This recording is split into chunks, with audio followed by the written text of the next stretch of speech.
So we are on now chapter 15, lesson 15 of the meditation upon paradise.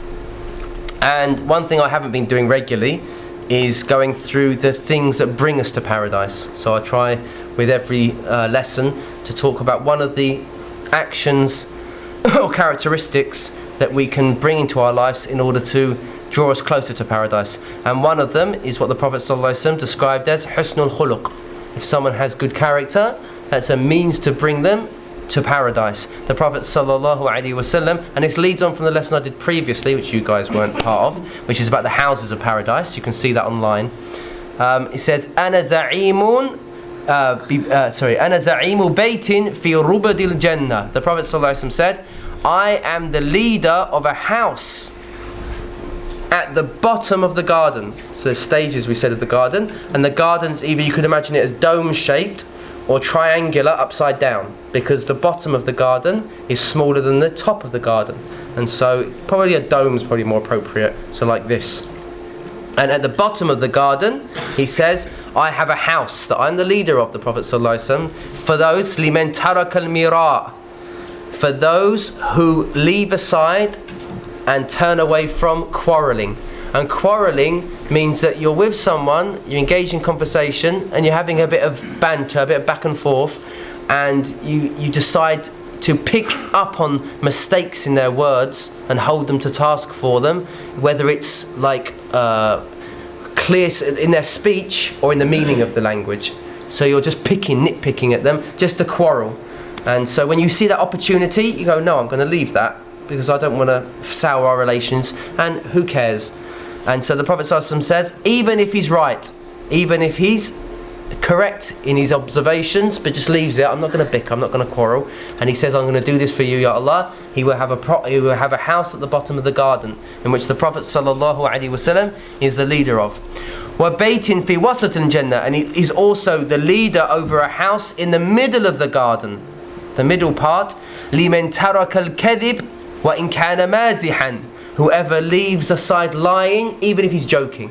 So it's not haram to lie if you're just in joking and jest and everyone understands it. Okay, you're just joking. So you say, for example, you know what, yesterday I went to the moon, something, and everyone knows you're lying, you're joking. It's a joke. But the Prophet ﷺ, the one who even leaves aside that, it's not even haram, he says he will have a house in the middle of the garden in which I am the leader. And he says, وَبَيْتٍ فِي أَعْلَى الْجَنَّةِ, and there is a house in which I am the leader of, at the highest part of the garden, limen hasuna khuluquh, whose character is refined and good and splendid with the people. He will have a house at the highest point of paradise. And so we have to ask ourselves here, how are our interactions with the people around us, those closest to us, because they're the hardest ones to be nice to.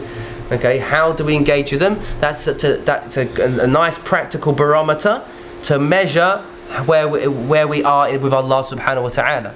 That's related by Abu Dawood. And then the Prophet ﷺ said in another hadith related by Tirmidhi, أَكْثَرُ مَا يُدْخِلُ النَّاسَ الْجَنَّةِ, the thing that most often that will enter the people into the garden the most will be what? Husnul taqwa Allah, consciousness and reverence of Allah subhanahu wa ta'ala, and good character. وَأَكْثَرُ مَا يُدْخِلُ النَّاسَ النَّارِ, and the thing that will enter people into the hellfire the most will be two things: al-fam, the mouth, and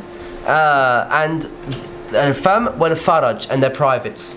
Those two things get people into the most trouble: their mouth and their privates. And so these are things to guard ourselves from as well. So these are, again, practical things. How with our mouth? Do we let it loose, get too caught up in the banter, or do we guard it? This is a sign that Allah subhanahu wa ta'ala is facilitating our path to the garden.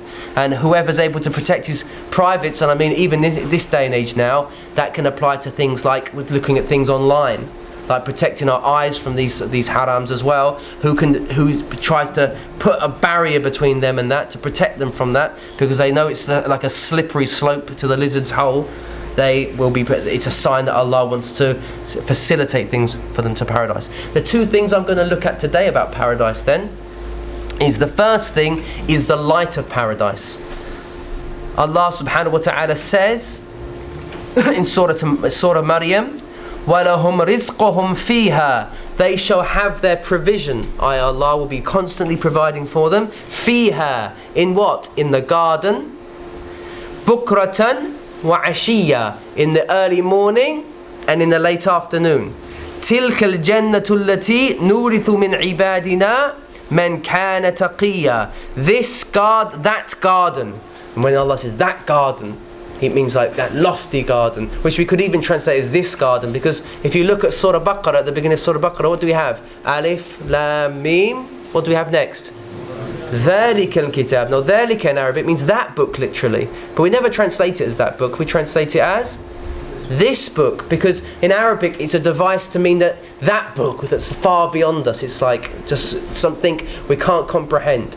And so Allah does this often in the Quran. He says tilka al-jannah, so probably this garden, but it says that garden literally to say it's beyond your imagination, this garden. Allati, which nurithu, what's so beautiful linguistically here there. So he says tilka al-jannah, that garden that's beyond our imagination, which we inherit from our servants, whoever is God-fearing. Now, this is really complex to explain to people who don't have any grasp of Arabic, but in Arabic, I'll try to simplify. In English, we say, this is the book I read. Yeah? In Arabic, we don't say that. We say, this is the book I read it. You have to repeat a pronoun going back to the thing. So, this is a really good book, which I like it. That's how they speak in Arabic. So in Arabic you have to have something, you have to mention it twice. Does that make sense? Okay? And so in this verse, you'd imagine it to say, that is the garden which we inherit it from amongst, which we give in inheritance, from our slaves, whoever's God-fearing. But he misses out the it. So it's as if this is a ploy in Arabic language to say it's beyond, he doesn't even mention it because it's beyond mentioning. It's very powerful. It's impossible to translate this. And so he's got two linguistical devices there to say it's beyond your imagination, that thing up there, and then he doesn't even mention it in the second point when you expect it to be mentioned. And so it's this linguistical device to think it's beyond your imagination. Nurithuha, we give it to our slaves, our servants, whoever embodies God-fearingness. They're cautious in their relationship with Allah subhanahu wa ta'ala. Now, the point here is, he says, in the garden, they will have their provision, when? In the early morning and the late afternoon. But there's no sun in the paradise. There's no moon in paradise. There's nothing. So how do we what? How do we measure the days? Because Allah says there's a more... So the scholars were perplexed by this. They said, how do we explain this? Some of the scholars said there's a light from the throne of Allah subhanahu wa ta'ala that comes down into the garden, and it dims slightly at certain points so the days can be measured. Other scholars said no, what will happen is in paradise, when the day ends, it will be marked by the doors shut in our palaces and in our tents, and the shutters close. That's another way measured. No, some others said that what happens is all those moments in the day that we prayed, there's no prayer in paradise. It's chill out time. So because we sacrifice for Allah in this life, those moments when we prayed, angels come into our houses to give us gifts, and so by that we measure the points of the day. That's another one they say. Okay, but what's interesting, besides all that, what's interesting here is that Allah mentions the early morning and the late afternoon. They're times when the sun's light's quite soft, if you can. It's not intense, and that's the times. So it's as if there's this sort of dimming, and then a brightness that comes. And think everything. The paradise is bright, and that's why the clothes of the people of paradise is what? White. It's like a glimmering, and so that's why the Prophet ﷺ encouraged us to wear the colour white, because it's a dress of the people of paradise. And sometimes that light dims, and sometimes it gets more intense, and that's how they measure. Because we know there's not only times of the day in paradise, but there's also days in paradise, and that's why the Prophet ﷺ said, "Inna li ahli al-jannati lasuqan for the people of paradise there will be a marketplace. يَأْتُونَهَا كُلَّ جُمْعَةٍ. They will come to it every Friday. So Friday is a blessed day in this life, and it will also be a blessed day in the paradise. But how do we know when Friday comes? And this is this issue. The days are demarcated by the dimming slightly of the light in paradise. فَتُحُبُّ رِيحٌ الشَّمَالِ. He says the wind of the north will blow. The Arabs, they considered the wind of the north to be a blessed wind. It's as if it's coming from above. But the other thing was, this wind used to come from Sham, from Syria, and it would bring good. It would bring rains, and it would bring glad tidings. And so the use of saying the wind of the north here is to say it's a bringer of glad tidings. What will this wind bring for us? He says this wind will blow against our faces and our clothes, and they increase in beauty and splendor. Our faces and our clothes. And so then we go back to our families, and we look even more splendid and spectacular and beautiful than before we even left. So the families say to them, God, my goodness me, you got gorgeous. Look at you, you left splendid. And they say, this is what's so beautiful here. They say, this is a manifestation of our state in this life. Because when people used to go to the Jumu'ah prayer, the idea is that you come back to your families, so your folks see you off, and you go and you doll yourself up for Jumu'ah, don't you? You get the perfume on, you get the beard all trimmed, you're looking fly. I've got one friend, I won't mention names, but he gets dolled up every Friday. He goes to the hairdressers, he gets threaded his beard, he gets it all looking nice, so his hair all oiled on Friday. And so he goes to the Friday prayer, and when he comes back, they think, my goodness me, did you go to the salon at the prayer? Because they see another beauty now. What's the beauty they see here? They see the beauty of the worship. So you've all gathered together, and then you come back and the family see that, and they wish to take from that splendor, where there's a transference of beauty, there's a spiritual beauty that's conveyed to the people who greet you back. وَلَقَدْ اسْتَدْتُ بَعْدَنَا حِسْ. And you're even more beautiful. And then they say to them, no, love, you're even more beautiful as well. So this is, the scholars mention here, that even the people that stay at the home, they are beautified as well. And they said, why? Because the men go and pray at Jumu'ah and they get their beauty, and the women, they pray their dhuhr at home and they get their beauty. So it's not just for the people that go out, it's for the people even that stay at home in paradise. So what's important here is that the paradise is a reflection of our interactions in this life. So and this is an issue, because a lot of what happened in Christian Europe, a lot of people turned away from the world because they wanted the next life. They wanted nothing to do with this life, and they isolated themselves as monks and didn't want anything to do with the world. And so people got put off for this. They said, what, like, these people are miserable. But in Islam, we don't have this.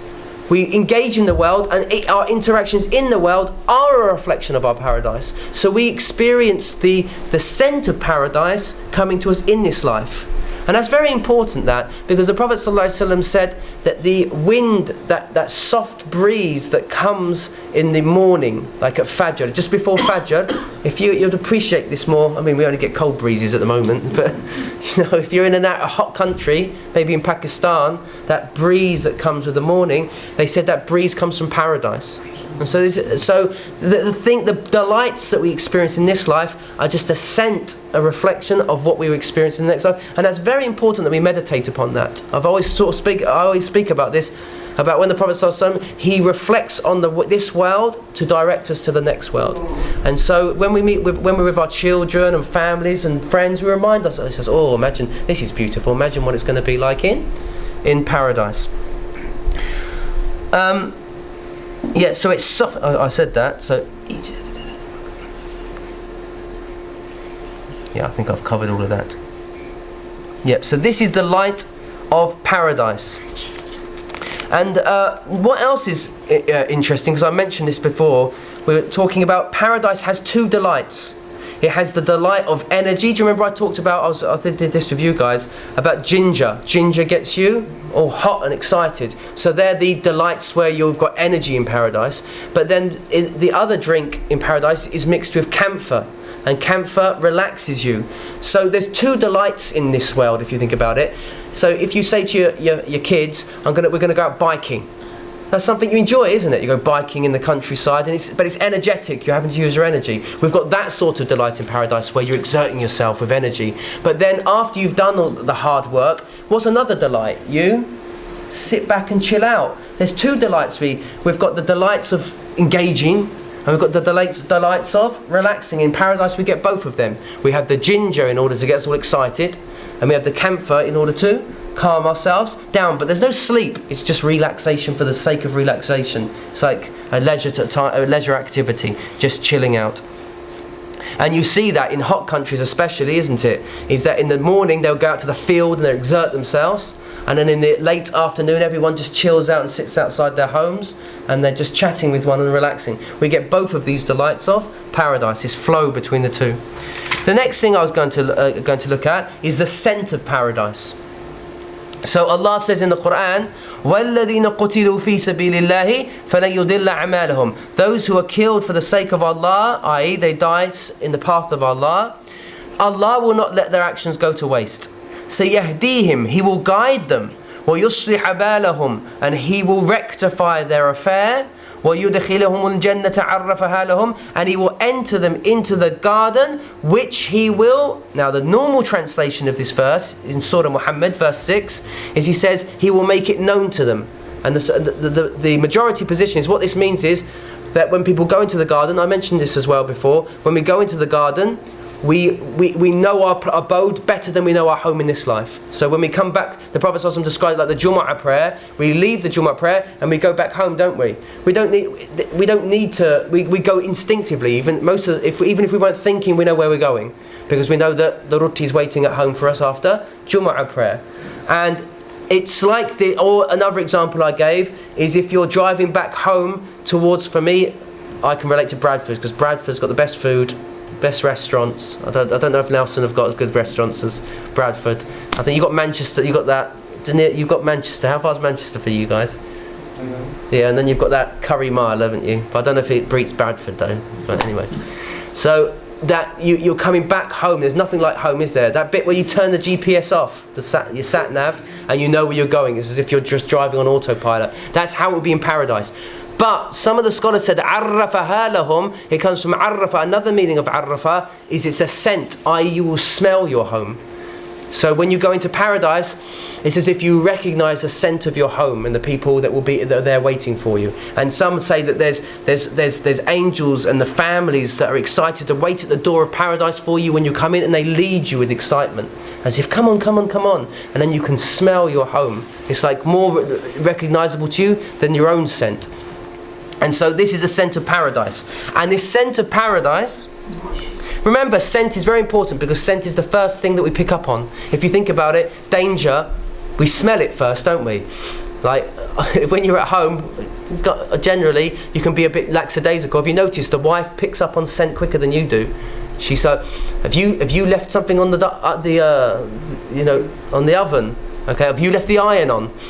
If you left the gas on, they smell it quicker because women, obviously women are more aware of their safety than men, because they've got to think about their children as well. It's biologically in them. And so you're thinking, I can't smell anything. What are you going on about, love? And she picks up on it. Has anyone ever experienced that? So this scent is the first thing, and it can be a positive thing and it can be a negative thing. They smell that shit. So women, when you put that big strong oud on, you go, oh, I spent 200 quid on this, love, it's lovely. And she goes, oh my God, that stuff's strong. Because women, they have far more sensitive scent than we do. And so we go there and we're led. Now, this scent of paradise can be smelled even in this life. Some people, they're drawn by it even in this life. And we have a narration to prove this, is where Anas ibn Nadar. Anas ibn Nadar was the uncle, to the best of my knowledge, of Anas ibn Malik. Anas ibn Malik, who was a servant of the Prophet ﷺ for over 10 years. And Anas ibn Nadar, he was upset that he missed the Battle of Badr. He felt like, I wish I'd been there. The solidarity with my brothers and being there to defend our faith. And he really felt that he missed out. So he says, if we ever have to face the Quraysh again, He says, you're going to see what I do. So he really wanted to make up for missing out, and he felt upset about it. And so at the Battle of Uhud, what happened? At the Battle of Uhud, when the Muslims, after the famous story where the archers left their strategic point and the Muslims ended up retreating, Anas ibn Nadr saw all the Muslims running back, and he says, no way. He says, I'm free. I absolve myself from this lot, and I absolve myself from this lot. He said, the Quraysh. And he ran straight at them. And Sa'd ibn Mu'adh, he remarked, he saw him do this, he said he couldn't believe it. No one had the courage he did. He ran straight into them, and he said at the end of the battle they found his body, and his body was unrecognizable. He says only his sister could recognize him by his fingertips, because he had over 80 stab wounds in his body. And it said, so I missed out the most important point here, he said that Sa'd ibn Mu'adh, he heard him say, I can smell it coming, the paradise. So this is a proof that even in this life, people, they can when they're drawing near to Allah subhanahu wa ta'ala, they can gain a scent of the paradise. It's recognizable. And when the Prophet sallallahu alaihi wasallam heard about this account, about Anas ibn Nadr, he says, the verses of the Quran came down from amongst the believers. من المؤمنين رجال. There are men. صدقوا ما عاهدوا الله عليه. ما عاهدوا الله عليه. They were true and genuine to what they promised Allah. Okay. And this smell of paradise. What are the scents of paradise? This scent of paradise can be. There's different narrations with different accounts. Some say it can be smelt for 40 years. Other narrations 70 years. Even one narration saying up to 500 years distance that the scent of paradise can be smelt. What is the smell of paradise? One of them is rayhan. Allah says in Surah Waqi'ah, فَرَوْحٌ وَرَيْحَانٌ وَجَنَّةُ نَعِيمٌ. Rawh, relaxation. وَرَيْحَان, and a rayhan. What is rayhan? The Prophet ﷺ said, if anyone offers you rayhan, do not reject it, because it's from the paradise. Rayhan, some translate it as basil, like the smell of basil, and it is a scent. However, when I looked into this, rayhan doesn't just refer to basil, it can refer to any fine flowery scent. It's like a flowery scent. And so if it's a pure flower scent, this is a what's the word? This is just gives you a notion of what the scent of paradise will be, because it sources from the garden. That's one of the smells. Another one is musk. Musk is the most prominent smell in paradise, to the point that people, when we eat in paradise, that the Prophet ﷺ said, in paradise no one phlegms, no one emits phlegm, and no one emits feces or urine. Rather, people emit musk from their armpits. So when they eat something, the release is just from the pores of your body, is musk as a release from the foods. So that's one of them, the smell of musk. And then the other smell of paradise is the smell of oud. The Prophet ﷺ said, the first group that enter paradise, their form will be like the form of the moon on the moon on a full lit night. They says they will not spit in it, in paradise. They will not phlegm in it. They will not defecate in it. Their vessels are from gold and silver, and their incense burners will be from uluwa, and uluwa is oud, aloe wood. And so it won't be the perfume, it will be the actual wood from the oud that will be burnt in paradise. And so when people do, this is very common in gatherings, isn't it? People have the mibkhara, this incense burner, and they will place bits of oud wood on it. This is because this will be this is, and we're trying to remind one another that this is like being in the garden of paradise, because the Prophet ﷺ said, whoever passes by the meadows of paradise, then graze therein. And he said, what are the meadows of paradise? And he said, what?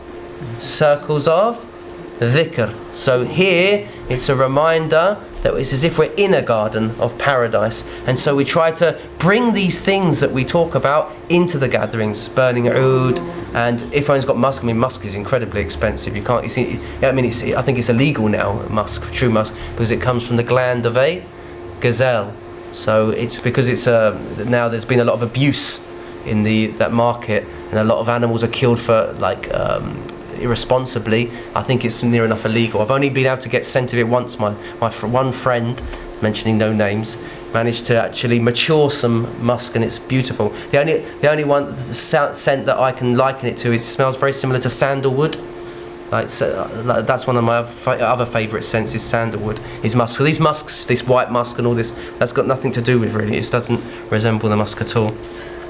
Now, he says, if a woman from the women of the garden of the people of paradise were to just view, look over to the earth, just looking over, it says she would light all the distance between the earth and the garden, and she would fill it with the scent of paradise.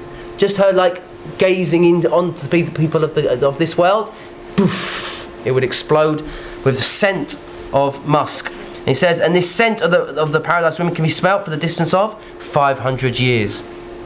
Now, the last point here, he says, who doesn't smell the scent? There's many hadith mentioning people who won't smell the scent. So these are things that to protect ourselves from. The first one, the Prophet ﷺ said, whoever kills someone who we have their protection, they will never smell the scent of the garden, even though the scent of the garden can be found for the distance of 40 years, as related in Tirmidhi. What does this mean? In that time, the Muslims had non-Muslims living in their land, and they were granted protection. They had allegiances with the Muslims. He says it's haram for you to hurt any of these people. Anyone who tries to kill them or hurt them, he says they will not smell the scent of paradise. They're not from us. So this is a warning, a reminder to us that every person's life is sacred. And if we take people's lives irresponsibly, and we take advantage of people even irresponsibly, then we won't get the scent of paradise. Another one, the Prophet ﷺ said, whoever attributes himself to someone other than his father, he will not smell the scent of paradise. What does that mean? He cuts himself off from his parents. He says, I've got nothing to do with them. He disowns them. And so, because lineage is something very, very important to the human being. Even if someone's parents were bad, this notion that I have to feel like I'm connected to something is very, very important. If you note a lot of youngsters who feel disconnected, it makes them go crazy. They don't know, they've got no clarity in their life, and so that's why it's so important, the relationship between the children and the parents, that they feel that they can relate to their parents especially in this time and age. Because in the old days, I saw this even in Morocco, parents thought, well, I send my kid to school, that's all, I've done my bit. But that's not enough in this day and age, because you don't know what's going on at school. You've got to constantly be engaged with your kids and have a relationship with them and try to relate to them, especially when the kids reach around 11, 12, the dynamic completely changes. Before that, they're all lovely and they just want to absorb everything. Daddy, I want to learn. They want to come to the mosque, I want to do this. Then they turn 11, 12 and they go, I hate you. And, they turn into, what happened to my child? But that's a natural. Some people don't understand. Children have to go through that process because now they're learning to become adults. It's their first stage of becoming independent. So they have to push away from their parents slightly. They push away because, and they saw this, what's so fascinating is in the animal kingdom, this happens with the animals. They found in tiger cubs, they start pushing their parents away at a certain age, and they want to align themselves with their peer group.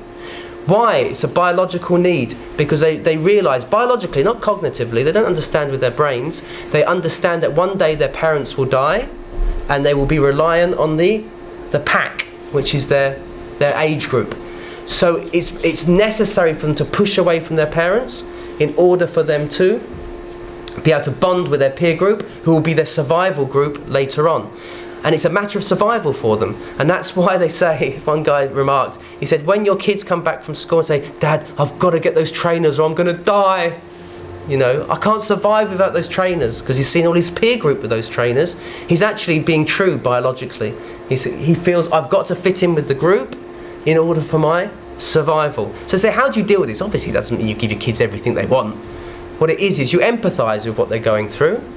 And also, they said what's very important here is a lot of parents, what do? They end up, he's rebelling against me, he's not listening to me anymore, well, forget him. And that's the biggest mistake parents make. They say at that stage, when children at that stage, when they want to push away from parents, they still, deep down, subconsciously, still want the company of their parents, but the parent has to take a more observer role, where they're just sitting back in the room. So there he is playing his computer game or doing whatever he's doing. The parents not necessarily need to walk out the room. They sit at the back and just do what they're reading, but they still, even though they're pushing them away, they really still need the connection of their parents. It's very important. So it's really this idea of knowing who your father is. It was very, very important to the Arabs, this idea of lineage. So whoever cuts himself off and says, I've got nothing to do with my parents, he won't smell the scent of paradise. This doesn't mean with these sort of traditions you go back to your kids and say, told you so, you're never going to smell the scent of paradise, you know, that doesn't work. Don't do that. It's just these things are a reminder for us that we've got to keep ties. Even if our parents were bad, it's that sometimes you have to put a barrier between your parents, but you don't completely disown them. That's the thing. You still, at the very least, some people have got parents that have treated them very badly, at the very least you make dua that Allah guide them. That's the very least you can do if you've got bad relationships with your parents. Engaging with them and spending time with them is not working, it's causing more problems. So the very least you say, look, Allah forgive me, I can't seem to get my relationships working, at least I make a dua for them, that Allah rectify them, and that Allah give them paradise. The next, a hypocrite. The Prophet ﷺ said, amongst my ummah will be 12 munafiqs. They won't enter the paradise and they won't find its scent until a camel can go through the eye of a needle. It will never happen. But the scholars mentioned that these 12 hypocrites, it was referring to hypocrites in Medina at the time. But it's still a reminder of us that we protect ourselves from any trait of hypocrisy, people who aren't genuine, people who are fake and they act nice with people, but deep down in their hearts they don't want anything but bad for them. This is a very bad quality, and those people will not experience paradise. The next, the Prophet ﷺ prophesied at the end of time there will be a women who walk the streets who are as if they're naked and with no clothing, and they sway in order to sway, i.e. they cause, but basically what are they doing?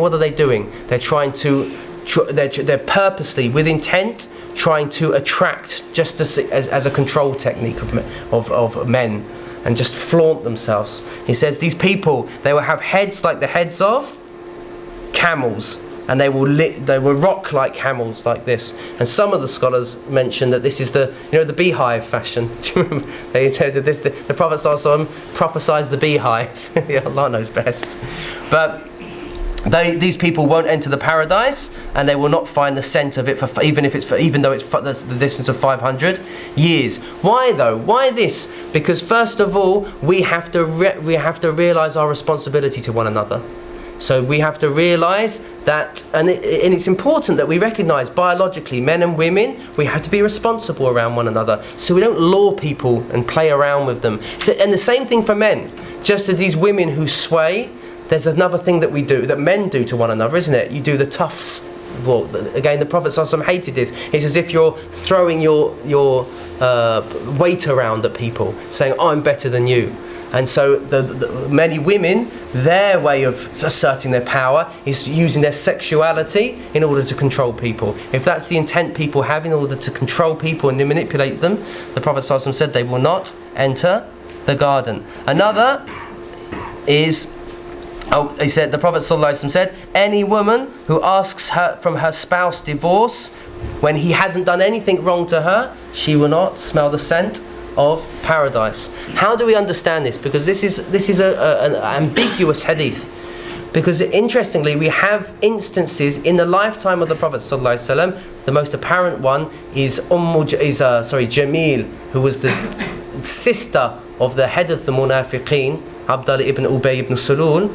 She was a devout woman, and she was married to one of the Sahaba, but she wasn't attracted to him. She really struggled in a relationship with him. So she went to the Prophet ﷺ and said, look, I'm really, really struggling in my relationship with him. I'm going to have to separate from him. I just can't. She says, I'm scared of kufr. I'm scared to fall into. Now, scholars differ what that means. Is she going to fall into disbelief because her needs aren't being met? This is very important.